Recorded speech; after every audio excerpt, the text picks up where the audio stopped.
The parliamentary inquiry examining the Voice to Parliament and its constitution amendment released its findings on Friday. It recommended the wording of the Voice go ahead without change, meaning the reference to executive government will remain.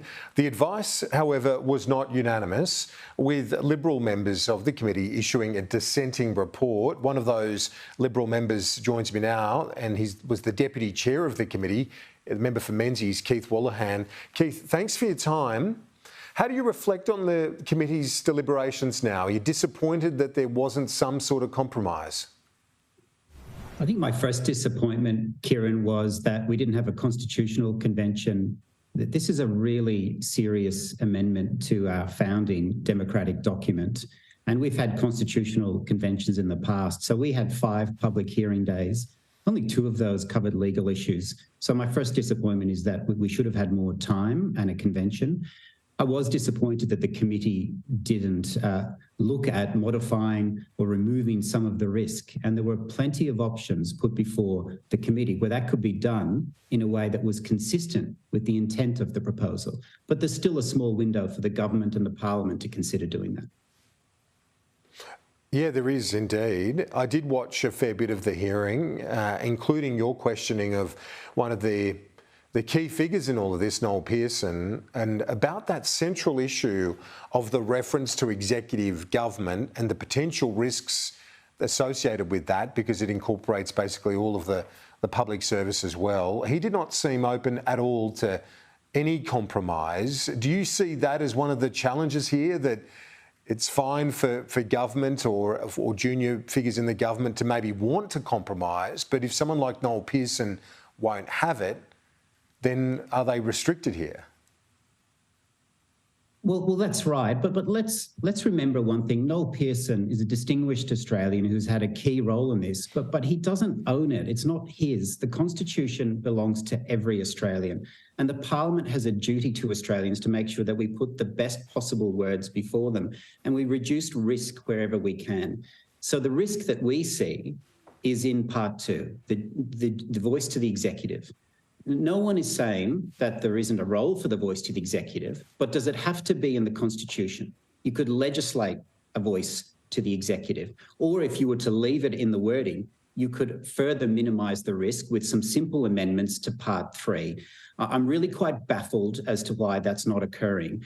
And if there's no risk in Part 2, well then the question is, why does it remain? No one can answer that question. When you hear from the likes of Anne Toomey, other eminent lawyers, George Williams from the University of New South Wales, they're all quite sanguine though, aren't they, about the wording? I guess that's the counterpoint to the likes of Greg Craven and Father Frank Brennan on the one side, saying there are issues there. But then you've got others like Anne Toomey, Kenneth Hayne, former High Court judge, Robert French, former High Court Chief Justice. They're all relaxed with it. Well, they have a view on risk where they say that the risk exists, but they think it's low. But then on the other side, you've got other former federal court judges, other academics, a former High Court judge and Justice Callanan, and many others who say the risk is higher. And we can't deal with our Constitution like we're comparing baseball cards. It's more important than that. So if we can all agree that the risk exists and there's proposals that can minimise that risk, and there's no good reason why you wouldn't do it, I really don't see why the government and the parliament shouldn't take that chance to make this as safe as possible. Because right now, our view, and it's in the dissenting report, is that this current drafting contains serious constitutional risk. Do you think the government and those advocating a yes vote, key figures, as we said, Noel Pearson and others, have missed an opportunity if they don't change this? Because an argument has been made, again, Father Frank is one of those that's made it on this program, that the government would win more moderate Liberals like, say, Andrew Bragg and others who want to support it, that sort of ilk, if they make this change. I don't want to speak on behalf of what my colleagues might do in the parliament. That's a decision for each of them, those that are not shadow ministers, and they're free to do what they wish. But I would say, look at the Australian public. There will be Australians, and I've heard from them, I've spoken to them, who want to vote yes, but they're concerned about risk. Now, if we wake up the day after this referendum and it just fails or it just passes, that's not a unifying moment. And I think many will look back on this window now and say, what if we actually compromised on that risk? What if we reduced it? Would we have a different result here today? Would you vote yes if there was a change? I'm more concerned about the principle of equality of citizenship. I think the changes that are being proposed don't address that. But that said, I do understand that reconciliation is an important objective in itself. This is the one that is on offer by a voice.